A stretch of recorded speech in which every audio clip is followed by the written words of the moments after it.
What is up, everybody? This is Slick Rick, Fnawesomegaming, and I have a couple things I want to talk about today on this video. First off, I'm trying out a new color correction when I do these Call of Duty videos, and I like this one.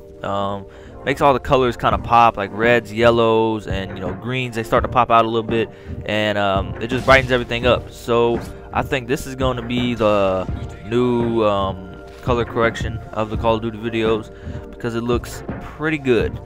And nope, that's not the main thing I want to talk about. I want to talk about the NCAA tournament, March Madness. So me, Keith, and JG, we all did brackets, and I'm gonna get to those in a minute.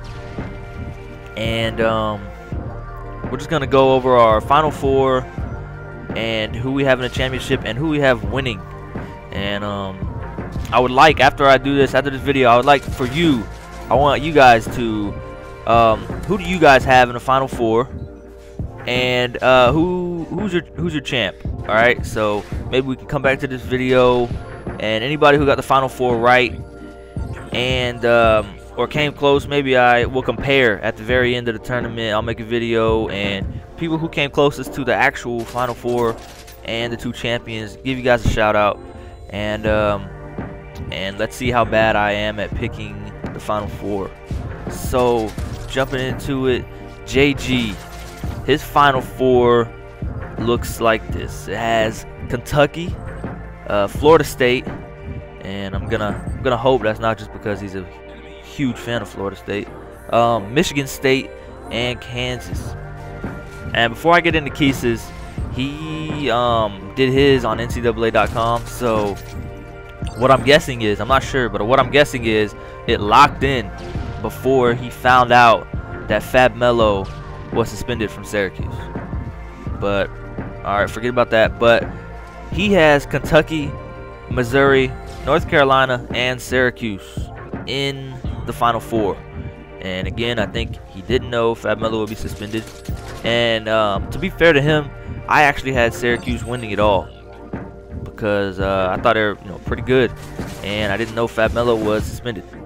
So getting in the mind, I have Duke, FSU, Michigan State, and Kansas. And my hopes was that UConn would upset Kentucky, and we all seen how that went. UConn is out of the tournament in the first, or I guess technically the second round. So, but their first game. So that was pretty upsetting. Like, I was on Facebook. I know all kinds of people picked UConn. They get beat. So, all right. So yeah, moving on. JG has FSU versus Kentucky in the finals, with FSU winning, and that probably is because he's a huge homer. Granted, he did pick, or he did do a couple brackets, but his first bracket he had FSU winning, so that's the only one I would accept. Keith has Syracuse facing Kentucky, right? And he has Syracuse winning. I had Syracuse versus, I think, Duke at first, and that all changed when I found out Fab Melo was suspended. So me, I have Duke versus Kansas. Very nice quad right there with the red. Yeah, Duke versus Kansas, and I'm gonna have to go with Duke, mainly because I don't know, they're very good. Austin Rivers, they play defense. They're a good team. They did get beat by FSU twice this year, but I think they're gonna be hot through the tournament. So yeah, like I said, put a comment who's your Final Four and who's your champion, and we'll make a little small video, see how good the subscribers are at picking tournament games. So finally getting into the gameplay, halfway through it. I'm running the Scar, if you couldn't tell, with sleight of hand.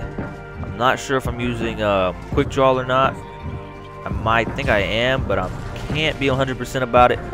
And I'm using marksman, and with this gun I like to use focus actually, so I don't get any view kick with the silencer.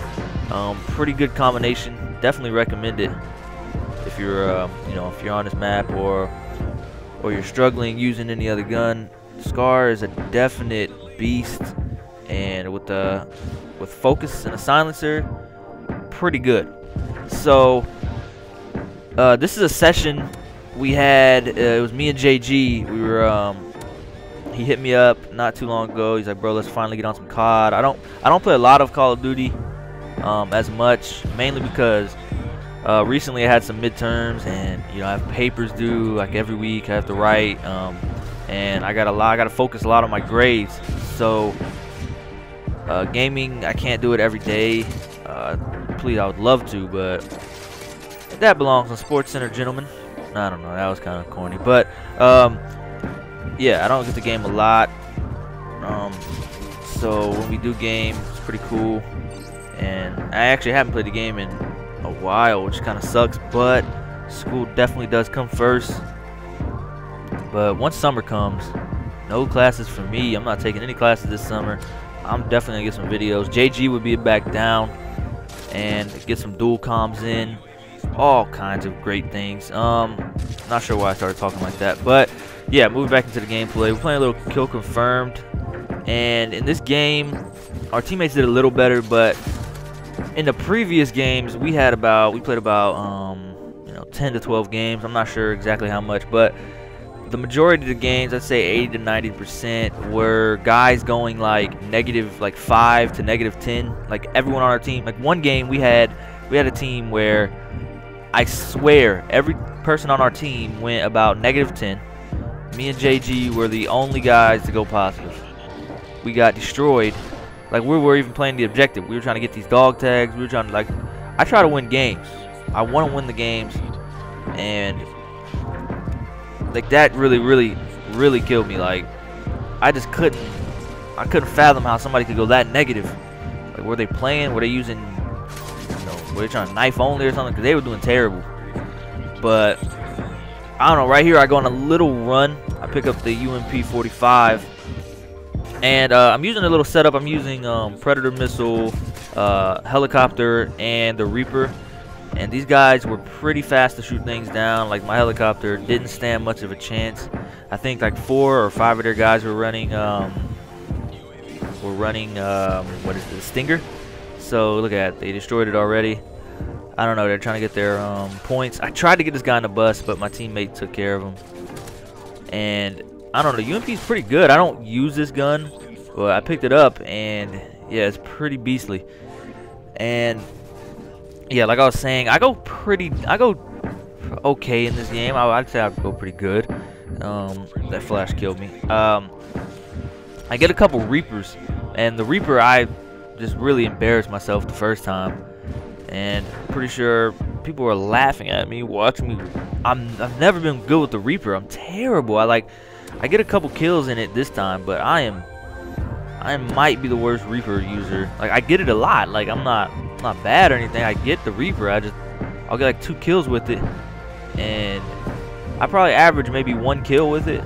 So I'm pretty bad. Plus, it doesn't help that a lot of these maps are like this map isn't really covered up a lot, but a lot of the maps are very covered and people can hide in houses. So that could, I'm just making excuses. I'm very bad at the Reaper.